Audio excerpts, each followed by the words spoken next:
Hey folks, this is Vince with Dad's Gaming Addiction, and today we're going to quickly review Mini Motorways. This is a game that's coming to Steam on July 20th, 2021. I am recording this roughly 4 or 5 days prior, so everything that you're about to see here, including this review, is subject to change, but probably not really. You can get this on launch day for about $10. There is a 10% launch discount.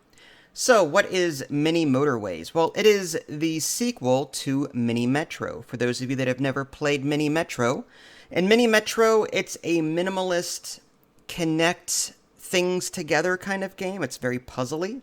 You're going to be trying to connect small shapes to large shapes. The small shapes representing passengers that want to be picked up, and then large shapes represent the stations that they're trying to get to or their destinations.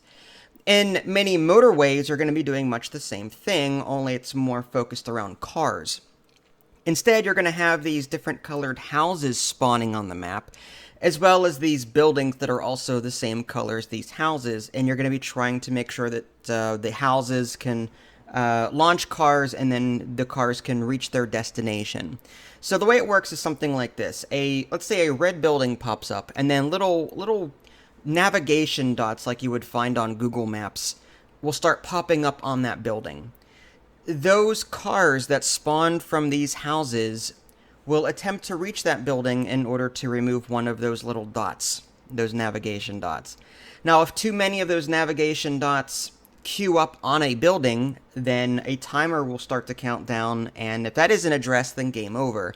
So the whole idea of this game is create a system that will not cause traffic jams, that will allow the flow of traffic so that, cars of a particular color can reach buildings of the same color. And it's a lot more challenging than it sounds. It really is, because it's a randomized playthrough. You've got different cities that you can choose.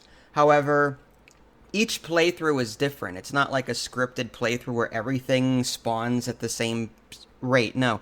On one playthrough for, one of the cities, you might start with this building over here and these houses over here, and then on your very next playthrough on the same city, that building may start over here or up there instead. So the layout is going to be different every single time, no matter what city you pick. Now, the only thing that does stay the same is the city layout itself, meaning if there's water or lakes or whatnot, the natural land itself is the same. Moscow will always be Moscow, and Munich will always be Munich, and Tokyo and Beijing, Los Angeles will always have the same general features and look. But the way the buildings and houses spawn will be randomized or procedurally generated.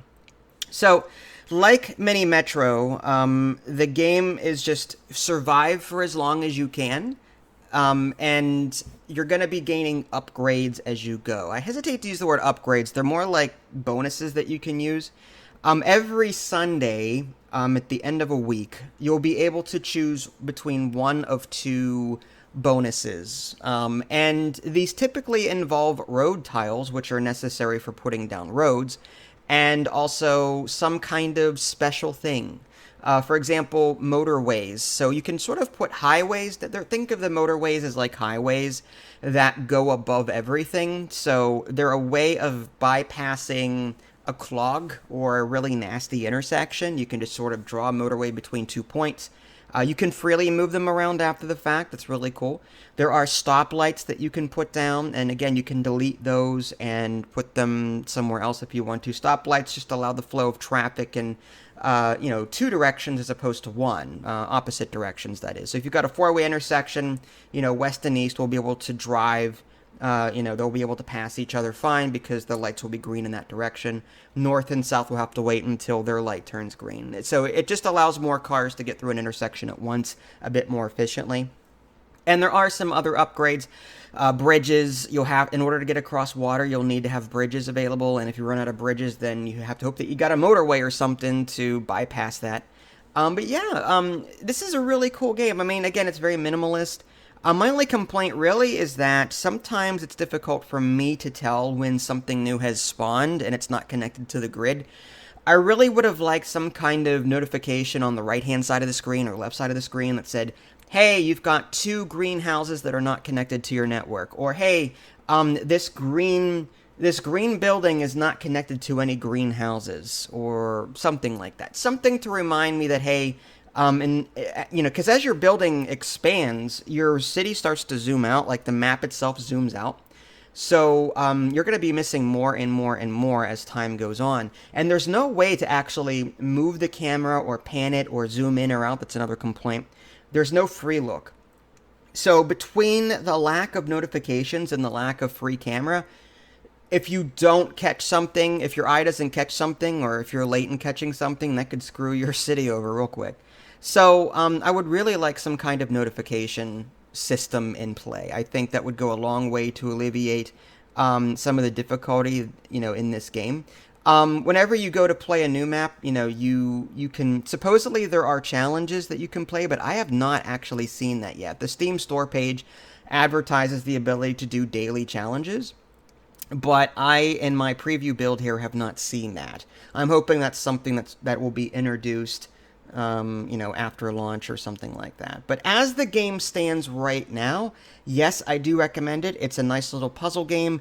It's just a shame that, lack of notifications and lack of camera control sort of hamper my ability to create an efficient city. But as it goes, this is a nice casual, semi-casual game that I can play. Yes, it's stressful, but it's a relaxing stressful, if that makes any sense. It's so easy to play and learn, but as time goes on and your city's getting larger and you've got 5 or 6 different colors that you're trying to manage, it gets hectic and you start sweating. At least I do. But it's a good kind of stress, because if the match is over, oh well, I'll just do better next time. I would have preferred, Mini Metro kind of lacked in the department of upgrades, where there's no permanent progression. It's just get the highest score that you can on this map and then move on to the next one. The only progression that I can see in this game is, in order to unlock, say, Munich, I have to complete 300 trips on the Moscow map, which is fairly easy to do. So I would love to see more modes. I want to see more advancements from Mini Metro. But again, if I were to be given the choice, do I recommend it? Yes or no? It's still a yes, despite the fact that it is, I think, missing some key things. But I do like it, and I do recommend it. If you guys haven't already, subscribe to me on Twitch and YouTube. That way you can stay up to date with any new content I'm going to publish. This is Vince. Thanks for watching, and I'll catch you next time.